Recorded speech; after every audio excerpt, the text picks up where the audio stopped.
আসসালামু আলাইকুম রহমতুল্লাহি বারাকাতু। প্রিয় দিনী ভাই বোনেরা, আলোচনা করব সেহরি খাওয়ার নিয়ত কিভাবে করবেন। অনেকেই চিন্তায় থাকে যে আমি আরবিতে বলবো নাকি বাংলাতে বলবো, সেহরি খাওয়ার নিয়ত কখন করব, কোন সময় করলে ভালো হয়।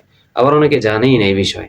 যেহেতু নতুন রমজান চলতেছে, অর্থাৎ আমাদের জীবনে গত ১ বছরের পরে একটি রমজান মাস আসছে। সেই হিসাবে অনেক কিছুই আমাদের ভুল হতে পারে। সেজন্য আলোচনা করব সেহরি খাওয়ার নিয়ত কিভাবে করবেন, আরবিতে করবেন না বাংলাতে করবেন, অথবা আমি দোনোটাই আপনাদেরকে শিখিয়ে দিব এবং কোনটা সবচেয়ে উত্তম হবে সেটাও বলে দেব ইনশাআল্লাহ। এই সেহরি খাওয়ার আগে এবং পরে কোন দোয়া পড়বেন, যেই দোয়া পড়লে আল্লাহ তাআলা আপনার মনের সকল নেক মাকসাদগুলা পূরণ করে নিবেন। এমন আমি কয়েকটি দোয়া আপনাদেরকে বলে দিব এবং শিখিয়ে দিব ইনশাআল্লাহ। আরেকটা বিষয় আলোচনা করব যে এই রাতে যদি আপনি ২ রাকাত ২ রাকাত করে ৪ রাকাত নামাজ পড়েন, ইনশাআল্লাহ আপনার জিন্দেগীর সমস্ত গুনাহ আল্লাহ তাআলা ক্ষমা করে দিবেন এবং আপনার দিলের ভিতরে যেই তামান্না রয়েছে, যে আকাঙ্ক্ষা রয়েছে, যে ঝলনি রয়েছে, সেই মনের বাসনাগুলা আল্লাহ তাআলা পূরণ করে দিবেন সেই নামাজের উসিলায়। আরো কয়েকটি জিকিরের বিষয় আলোচনা করব, যেই জিকিরগুলো করলে দ্রুত আপনি ধনী হবেন ইনশাআল্লাহ এবং দ্রুত আপনার অভাব মোচন হবে ইনশাআল্লাহ। যাই হোক, শেষ পর্যন্ত ভিডিওটি দেখার অনুরোধ রইল। সম্মানিত দিনী ভাই বোনেরা, সেহরি খাওয়া এটি সুন্নত। সেহরি যেহেতু রমজান মাস আসছে, আমরা অবশ্যই রাতের বেলায় উঠে সুবহ সাদিকের আগে যে খাবার খাই রোজার নিয়তে, এটাকে সেহরি বলে। এই সেহরি খাওয়া এটা সুন্নত, এটাও একটা সওয়াবের কাজ এবং সেহরি খাইলে আল্লাহ তাআলা খুশি হন। অন্য একটি হাদিস আমি আপনাকে পরে বলছি। তো সেহরি খাওয়ার আগে এবং পরে যে দোয়াটা আপনি বেশি পড়বেন। কেন পড়বেন? আল্লাহ তাআলা আপনাকে অসুস্থতা দিয়েছেন, যেন পরিপূর্ণ সুস্থতা নসিব করে দেয়। অথবা বিপদে আছেন, আল্লাহ তাআলা যেন বিপদ থেকে আপনাকে উদ্ধার করে দেয়। অথবা যেকোনো মনের আশা এবং মনের তামান্নার জন্য আপনি এই দোয়াটি পড়তে পারেন সেহরি খাওয়ার আগে এবং পরে। দোয়াটি হলো, রব্বিগফিরলি ওয়া তুব আলাইয়া ইন্নাকা আনতাত তাওয়াবুর রহিম। আমি আবার বলে দিচ্ছি, সেহরি খাওয়ার আগে এবং পরে এই দোয়াটি ১০০ বার করে পড়বেন। রব্বিগফিরলি ওয়া তুব আলাইয়া ইন্নাকা আনতাত তাওয়াবুর রহিম। এর সাথে আরেকটি দোয়া পড়বেন, আল্লাহু লাতীফুম বিইবাদিহি ইয়ারযুকু মাইয়াশা। আল্লাহু লাতীফুম বিইবাদিহি ইয়ারযুকু মাইয়াশা। এটি সেহরি খাওয়ার আগে এবং সেহরি খাওয়ার পরে ১০০ বার করে ২০০ বার পড়বেন। আল্লাহু লাতীফুম বিইবাদিহি ইয়ারযুকু মাইয়াশা। সেহরি সেহরি খাবেন, সেহরি খাওয়ার নিয়ত কিভাবে করবেন? আসেন, সেহরি খাওয়ার নিয়ত একেবারে সহজ। যদি আপনি বাংলাতে করতে চান তাহলেও সেটাও পারবেন। আর নিয়ত এর অর্থ হলো ইচ্ছা পোষণ করা, এরাদা করা। মনে কোনো জিনিসকে ইচ্ছা পোষণ করলে বা এরাদা করলে, মনে কোনো জিনিসকে নিলে, ধারণা করলে সেটাকে নিয়ত বলে আরবিতে।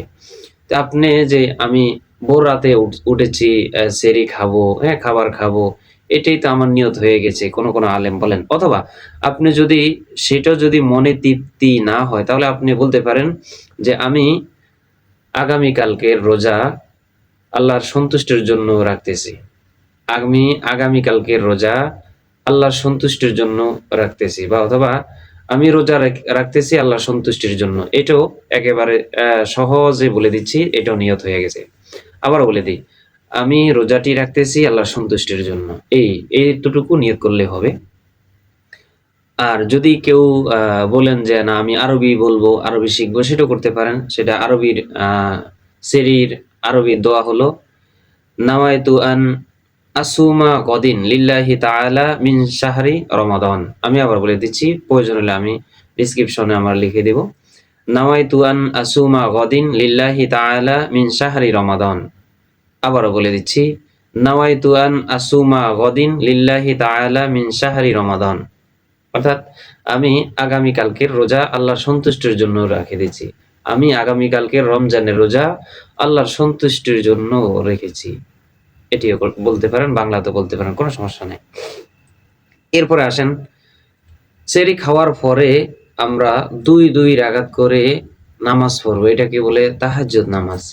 আপনি যদি ২ রাকাত করে ৪ রাকাত অথবা ৪ রাকাত করে ৪ রাকাত বা ৮ রাকাত পড়েন, তাহলে এই তাহাজ্জুদের নামাজের উসিলায় আল্লাহ তাআলা আপনার যত হাজত রয়েছে, যত তামান্না রয়েছে, যত মনের নেক মাকসাদগুলা রয়েছে সেগুলা পূরণ করে দিবেন। এর সাথে, সাথে আমরা অবশ্যই তারাবির নামাজ, রমজানের যেহেতু রোজা রাখি, অবশ্যই তারাবির নামাজগুলো আমরা পড়ব। কেননা রাসূলুল্লাহ সাল্লাল্লাহু আলাইহি ওয়াসাল্লাম হাদিস শরীফে ইরশাদ করেন যে, মান কামা ঈমানান ওয়া ইহতিসাবান গুফিরা লাহু মা তাকদ্দামা মিন যামবিন। যে ব্যক্তি রমজান মাসে রোজা রাখলো এবং রমজান মাসের তারাবিগুলা ঠিকমতো আদায় করলো, আল্লাহ তাআলা তার সকল পিছলা গুনাহ, সামনের গুনাহ, অতীত, ভবিষ্যৎ, বর্তমান সকল কিছুর গুনাহ আল্লাহ তাআলা তার ক্ষমা করে দিবেন। মান কামা ঈমানান ওয়া ইহতিসাবান, যে ব্যক্তি ঈমানের সাথে হ্যাঁ, তারাবির নামাজগুলা, রমজানের তারাবির নামাজগুলা পড়লো, গুফিরা লাহু, আল্লাহ তাআলা তাকে ক্ষমা করে দিবেন। তো এটা বড় একটা সুসংবাদ আমাদের জন্য। আর এই যে রোজা রাখতেছি আমরা, এই রোজার একমাত্র শুধু আল্লাহর সন্তুষ্টির জন্য। আমরা যে নামাজ পড়ি এটা আমাদের জন্য। আমরা যে অন্যান্য জিকির আজকার করি এটা আমাদের জন্য। কিন্তু এই যে রোজা রাখতেছি এটা একমাত্র শুধু আল্লাহ তাআলার জন্য, লিল্লাহ। এটার উজরত আল্লাহ তাআলা নিজ কুদরতি তার বান্দাকে দিবেন। সুবহানাল্লাহি ওয়া বিহামদিহি সুবহানাল্লাহিল আযীম। আরেকটা মাসআলার কথা বলে নিচ্ছি যে আমরা কেউ ইচ্ছা করে রমজানের রোজা ভাঙবো না। যদি ইচ্ছা করে কেউ রমজানের রোজা ভেঙে ফেলে তাহলে একটায় ৬০ টা আপনাকে ক্ষতিপূরণ দিতে হবে। ৬০, একে ৬০ ক্ষতিপূরণ দিতে হবে। এই ৬০ এর ভিতরে যদি আপনি আবার ৫৯ টা রাখার পরে যদি ৬০ নাম্বার যেই রোজাটা রয়েছে এটা যদি আবার ভেঙে ফেলেন ইচ্ছাকে, আবার ৬০ টা রাখতে হবে। যতই রাখেন কিন্তু রমজানের সেই রোজার স্বাদ এবং রমজানের সেই রোজার সওয়াব আপনি পাবেন না। সুতরাং যতগুলা যেই প্রয়োজন রয়েছে, হ্যাঁ? যেমন ডাক্তার অথবা অ্যা ইমাম সাহেব বা মুফতি সাহেব এর ফতুয়া ছাড়া আমরা কোনো রোজা ভাঙবো না। আল্লাহ তাআলা আমাদেরকে ৩০ টা রোজা রাখার তৌফিক দান করুক। আমি কয়েকটি জিকিরের কথা বলছি। ১ নম্বর জিকির হলো আমরা ১০০ বার পড়বো।